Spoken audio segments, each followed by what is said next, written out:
হচ্ছে আমাদের স্কুল থেকে জল বিষয়ক প্রকল্পের জন্য এসেছি। আপনি যদি সঠিকভাবে উত্তরটা নেন আমরা খুবই উপকৃত হই। আপনার নাম? আমার নাম ডালিম মন্ডল। আপনি কোন কাজের সঙ্গে যুক্ত আছেন? আমি এখন বর্তমানে জলের আপনি কতদিন ধরে এই কাজের সঙ্গে যুক্ত আছেন? 3 বছর।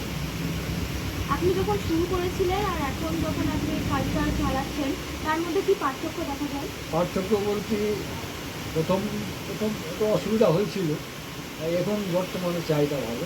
আপনার কাজের সম্পর্কে আমাদের একটু বলুন বিস্তারিত। আর বলতে আমাদের কাজ তো হইল জল মেশিনে জল তোলা আর এই মানুষের বাড়ি বাড়ি ডেলিভারি দেওয়া, এইটাই। আর আপনি কতগুলো বাড়িতে জল আমি দেন? আমি ডেলি আমি এই মেশিন মানে চালি ডেলি 50 ব্যারেল জল।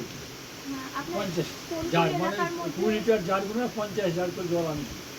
আর ছেলেরা আলাদা যায়, ওরা গাড়ি নিয়ে যায়, ওরা 3000 4000 5000 লিটার জল সেটা চালায়। কোন কোন এলাকার মধ্যে আপনি জলটা আমরা দেন? পলাশি পাড়া প্রপার পলাশি পাড়া না।